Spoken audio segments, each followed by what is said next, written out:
metamorphosized into millions of individual men are two modes of the same thing. Participation of one kind or other is a sinful act in a transgression. Every sin, original or actual, being a transgression, bring guilt upon the sinner. Romans 5:15 agrees with this. By the offense of one, many are dead. By the offense of one, many are dead. Verse 14 explains this. Nevertheless, death reigned from Adam to Moses, even over them that had not sinned after the similitude of Adam's transgression, who is the figure of him that was to come. That's very interesting verses, nevertheless, death reigned from Adam to Moses, even over them that had not sinned after the similitude of Adam's transgression, who in the figure of him that was to come. Romans 5:12 clearly states that sin entered into the world, and death by sin, and so death passed upon all men, for all have sinned. In Adam all mankind or species sinned. Anselm has rightly said, it remains therefore that each and every child of Adam is responsible for original sin, because he is in essence Adam. Yet not merely and simply because he is Adam, but because he is fallen Adam. Every human being is a fallen Adam, because in Adam we all participated. Anselm must mean that Adam means human nature. The doctrine of the specific unity of Adam and his posterity removes the great difficulties connected with the imputation of Adam's sin to his posterity. If there was no such specific unity of Adam and his posterity, it would amount to injustice of punishing a person for the sin in which he had no participation. This is Gordon's note. But if the posterity participated as mankind in Adam's sin, then the Gordon's knot is not to cut, but you can untie it. That's very true. If somebody says that, well, God just imputed Adam's sin upon us. Say, how can God do that? I didn't do it. How should he impute that to me? Well, God is sovereign. So he is misusing his sovereignty. No, God will not do any injustice in anything God do. Some things are difficult for us to understand, I agree. That's because he is God and we are man, creature. How can the creature understand the creator? It's just like taking a cup of water from the Indian Ocean. We are analyzing the water because I studied the Indian Ocean completely. I understand everything about Indian Ocean. How can you? Of the exceptional Elijah, never faced. Of the exceptional. There's a physical death. The physical death. The death has three dimensions: the physical death, the spiritual death, the eternal death. The spiritual and eternal deaths, they are passed over by their faith in Jesus Christ. The physical death is a consequence, not necessarily the punishment. Because the day you eat, you will die. He didn't die the day. So what death happened the day? His spiritual death and eternal death happened the day. So really physical death, some say it's a punishment. I say it's a consequences.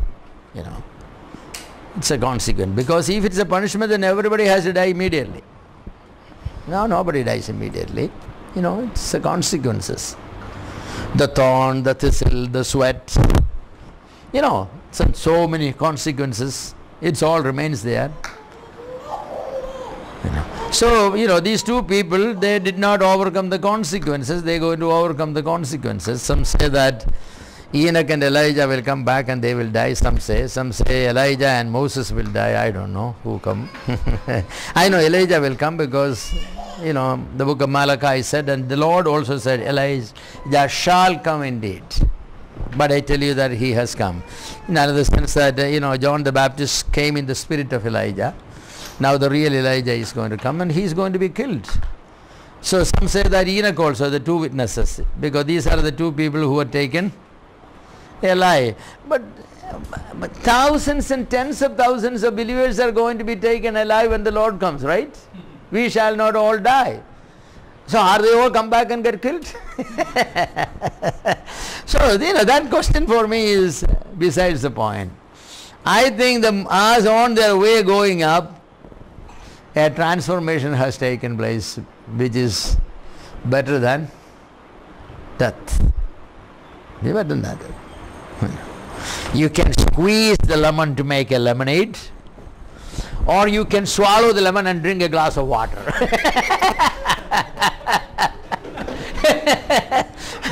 Which is better? In Elijah's case, it was swallowed the lemon and drank the water. The process will go inside. When you sit down and think about it, these are little excuses people bring, Yeah, it's only that much, Yeah. When we say that this delusionism, no injustice is done to mankind because he participated in Adam's sin. But practically, it's amount to the same thing. No, it doesn't. Because I have no choice in that case. Oh, well, that's, you had no choice. Well, if God created man, Adam, a species, then you had no choice. If God created man like angels, not a species, angels are not a species. Angels are, the species of angels not there. You can say that the congregation of the angels, but not the species of angels. So God should have made you like angels or made like man. If you are given the choice, you would say definitely like man. So I will say again, almost like it's your choice. God knowing the desire of your heart. Sometimes we wanted the blessing part without the difficult part. That's the problem. That very difficult. Very difficult. So, well, I never felt that it was wrong for God to put me in Adam. My choice was, do I want to be a man or I don't want to be a man, the mankind? If I'm a mankind, there is no other choice. If it's mankind, then this is the only thing. So I will say, okay, sure, I take it. Either way you think, we'll think that that's not fair. We can say that's not fair, Yeah. But then that's the evaluation of man who is already a sinner. So God listened to say that, well, that's the best the sinner could say. That's the best the sinner could say. Yeah. So we sinned. Bible says we sinned. Now, if that there's an injustice, the injustice is in creating man as species. That's injustice. But that, the Creator decided to create man as species. His choice was either create or, and if not created, none of us would be here. We won't be saying these things. So he created us as a species. So, well, that's a good question. Yes. But it won't be an injustice like God making me a sinner, Even though I have nothing to do with it. He says, no, who said? You are a sinner. I proclaim you are a sinner. And Adam's sin I'm going to put upon you. That sort of. I'm going to make a sinful soul and put in your body. Whatever argument is the worst argument. So, and God does not go by the better of the choices. No. He does only the right thing. So, no one would deny that Adam was guilty of the sin of eating the forbidden fruit. No one would argue against Adam's punishment for the sin. So Adam did sin and was punished rightly. Adam was not imputed any sin before Adam sinned. No. Everybody agrees also that Adam's sin corrupted his human nature, simultaneously the human nature of everybody else, because we all come from Adam. How that happens? By being in Adam or by forcibly putting upon us. Among the two, what is the choice? Among the two, the choice is being there. So I think that was silence. Yes. Now, did Adam sin as an individual human being, distinct from all human beings, or Adam sinned as the man or the mankind in whom was all the human beings? That's the question. Did Adam sin as an individual human being, distinct from all other human beings, even Eve, or Adam sinned as the man or the mankind in whom was all the human beings? If Adam and his posterity was one specifically in the apostasy, then everything ascribed to Adam concerning the transgression is equally ascribed to his posterity, as they were united as one humanity in the transgression. The thing is, if Adam only sinned as an individual, not as a species, then Adam is only responsible for his sin. Even not responsible, Eve is not, responsible for Eve.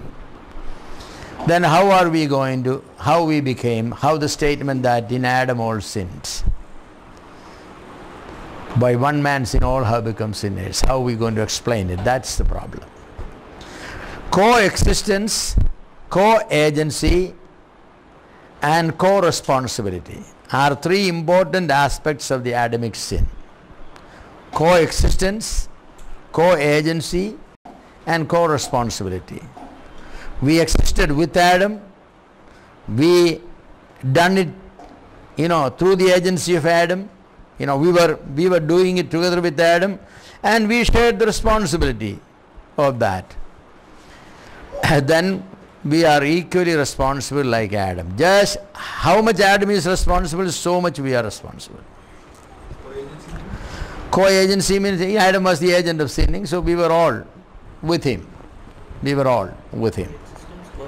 And co-responsibility or common responsibility.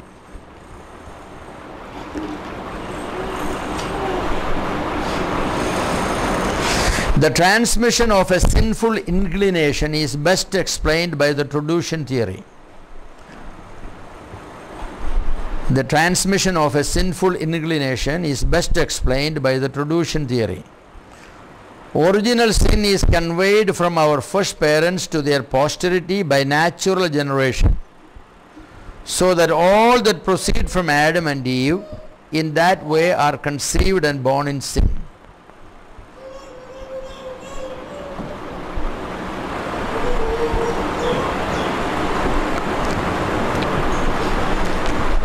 ആദാമിൽ നിന്നും ജനിക്കുന്ന എല്ലാ മനുഷ്യരും ആദാമ്യ പാപത്തിന് എങ്ങനെ ഉത്തരവാദികളാണോ അതുപോലെ തന്നെ ഉത്തരവാദികളാണ്. Because the coexistence and co-agency and co-responsibility.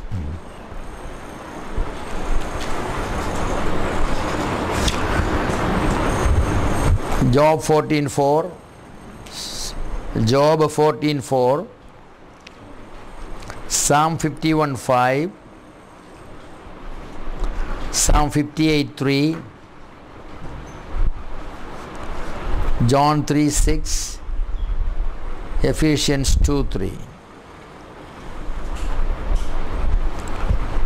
Want to read those verses? Job 14:4. Who can bring a clean thing out of an unclean? Unclean, not one. Yeah, it's impossible,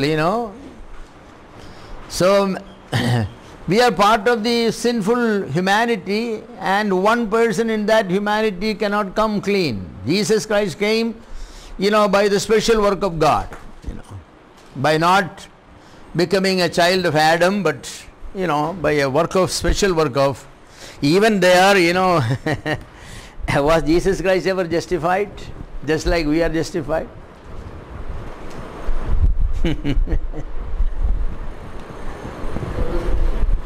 Was Jesus Christ ever needed a justification like you and I need a justification? He was not a sinner. But what about Mary's sin?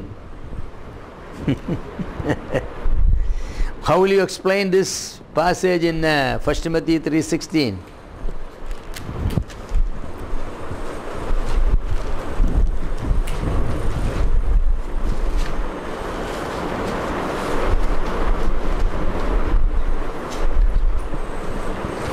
God was manifested in the flesh, justified in the spirit. Justified in the spirit. Did he need a justification?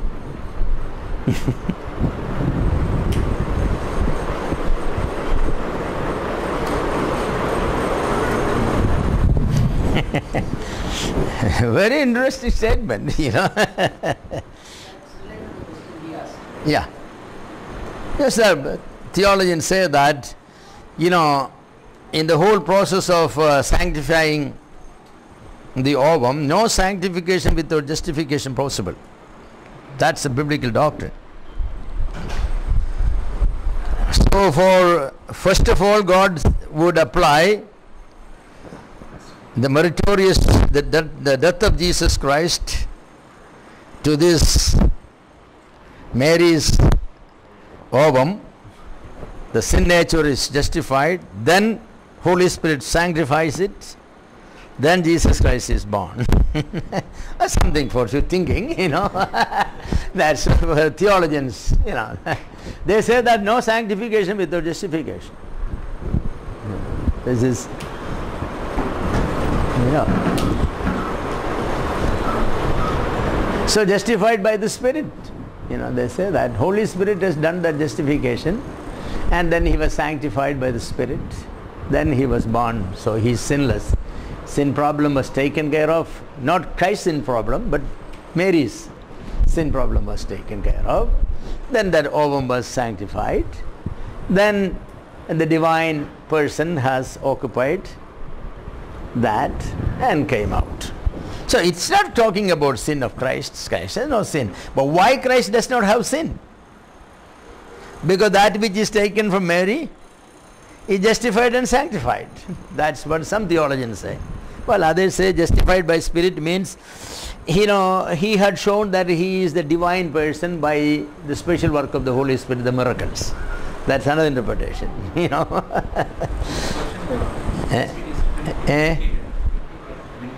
Vindicated, yeah, that's some take it. It's the same word, justification, you know, that's interpretation, you know, that you can interpret, you know, you can say a whole lot different than when you interpretation. So go for a Bible that has what you call literal interpretation, in literal translation. This is dynamic equivalent. That's a different policy. Dynamic equivalent means they wanted to bring out the idea as they think the author has meant it. The others, they say, we don't want to bring out any idea, we simply want to say word to word what's said. Interpretation we leave to people. So, you know, the NIV is a dynamic equivalent. For that reason, that's not acceptable, you know, even as a translation, because they are saying what they understand the author has said. Now, I want to say what the author said, the Holy, you know, what Luke said, or what Paul said in Timothy, you know, 3:16. You know, I don't want to read what you think they said. You know, that's a problem. So, you know, we have heard many translations where, you know, sometimes they are right, but sometimes they are wrong. You know, this is a problem. But King James is, you know, the equivalent, the literal equivalent. What is the closest meaning word for the little Greek word, that they will put it there. You know, sometimes they, even when it came to baptism, for example, they had real problem. These are Anglicans. You know, go therefore and immerse them in water, because the word baptizo means to immerse. They will be excommunicated from the Anglican Church. But if they say go therefore and sprinkle or infuse, God will excommunicate them, because that's not what he said. So those people were intellectually honest people. They said this is a real problem. Let us write down, instead of translation, let us transliterate. Means write down the Greek word in the English letters. Go therefore and baptize. You now fight each other. See that? I mean, they were very careful. I mean, they were saving their own head in one way, but they were also maintaining integrity. We don't want to give any interpretation. We don't want to support one doctrine over the other doctrine. No. The literal meaning translation should be go therefore and immerse. That should be. But however, they didn't want to do that, because the denomination they belong to did not practice that. So they will take action, They have done few other places also, things like that. I think they were wise. They were wise. But go ahead and try, interpret it. For me, that's too much, but because I can interpret things and communicate my idea into the minds of people, But that may not be what God meant when He made the statement. He simply said justified by the Spirit, not vindicated by the Spirit. That's interpretation. But anyway, that so why Jesus Christ was sinless. So some say that he has taken from Mary the ovum, but then the question comes, wasn't Mary's ovum has sin nature? Yes, it has, because she is part of the humanity. So how he overcame? Then people will say that justified by the Spirit and sanctified by the Spirit. Before Jesus coming in, this all happened. That's what they mean, thou hast prepared me a body. A sinless body. For a sinless body, whatever was necessary, God already made arrangement for it. That verse is, thou hast prepared me a body, lo, I come to do thy will. There's a Psalm. Yeah. So they connect these two. Okay. Okay, Job 14:4, did we read that? Yeah, we read it. What was it? Who can bring a clean thing? Yeah, who can bring a clean thing? See, my memory is Psalm 51:5. Psalm 51:5. Behold, I was brought forth in iniquity, and in sin my mother conceived me. Yeah. So, very difficult to explain these unless if you understand traditionism, no problem. If you don't understand traditionism, how will you say that, in iniquity you are conceived? Because they all say that only the physical body was conceived. The sin nature is not there in the physical body. God gives you a new spirit created that is sinless. So he cannot be talking about that one. Mother conceiving me in sin, So it can be possible only if I the whole, because you said you conceived me. What is that me? Only the body? Or the body, soul, spirit, everything. What was David? The whole thing. So traditionism is again there, So the whole conception, everything was there. The sin nature again, Yeah. I was once when I lived in Pala, a very Catholic town in Kerala. I went out for evangelism and came to this home, a nice home, big, rich home. There was an Ammachi, probably was in the 70s or 80s, very good looking, beautiful Ammachi, well dressed and all. So I was standing there outside and talking to Ammachi. And I said, Jesus Christ died for sin and all that. Who sinned? He said, Ammachi, we are all sinners. No, I'm not a sinner. I said, does the Bible say that my mother conceived me in sin? Well, that you have to ask my mother, how she conceived me. I mean,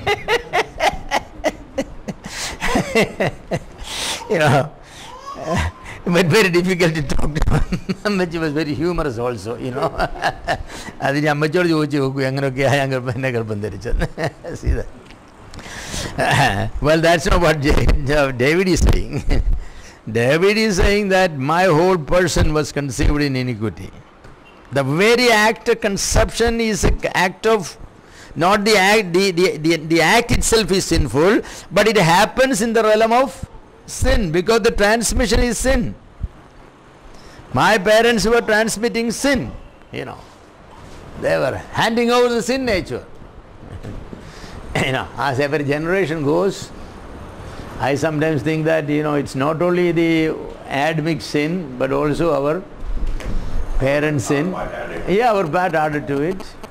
As generation goes by, your wife's part, all that side. For me, it was only my father's side and mother's side. For my children, father's side, mother's side, and his mother's side. So it just keep increasing. How we sanctify them? By prayer. By prayer. Yes. Say that the very act of conception should be a prayerful, conception. It should not be a devilish, the sexual, the appetite of our that sort of sensuous appetite should not be the means, but it should be more of a prayerful, here a child is going to be conceived, if God blesses, that child be sanctified by the Lord even though a sinner, that sort of a yeah, well, that's not the way everybody is born, but if you can have children that way, I bet there will be a difference. Even their first cry will be a spiritual cry. How that will sound like, I don't know. Somebody asked, did you cry in Malayalam or English?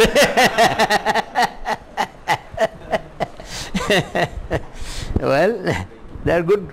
Theologians make jokes about these things and all this. And Psalm 58:3. Psalm 58:3. The wicked are estranged from the womb. They go astray as soon as they are born. Yeah, the wicked are estranged from the womb and they go wicked as soon as they are. In another sense, what it says is that man at the very conception and at the very point of birth is a sinner. Some of our children don't go that way because of the amount of prayer and Bible study and all that we have. Oh, definitely it makes a difference. Samuel was a wonderful person because Hannah must have prayed a lot.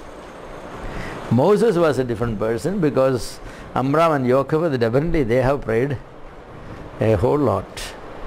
Probably Eve didn't pray when Cain was conceived.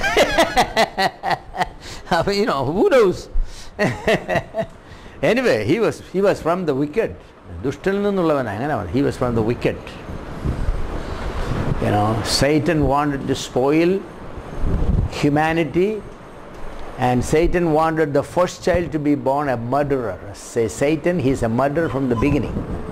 You think about all that thing, Oh, where did Cain get his murderous, inclination? He had never seen anybody murdering anybody, but it was there. Man, that was terrible. John 3:6. John 3:6. That which is born of the flesh is flesh, and that which is born of the spirit is spirit. Yeah, that which born of this flesh is flesh. The physical relationship of a father and a mother, it gives birth to flesh, means not the body. That is the order of the fleshly birth. The sinful man is born. Now Holy Spirit works in that which is born of the Spirit, that is considered holy. So we have two generations, the generation of sinful humanity and the generation of the spiritual generation. Man, that's quite. Ephesians 2:3.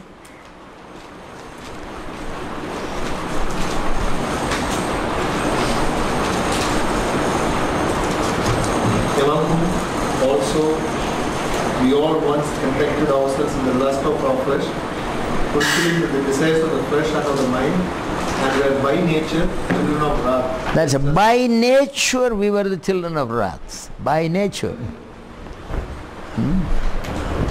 By nature we were the children of wrath. Think of that. Yes. And we conducted, in our iniquities and all that, just like the cobra's eggs are hatched and little cobras coming out, they are all poisonous, venomous snakes.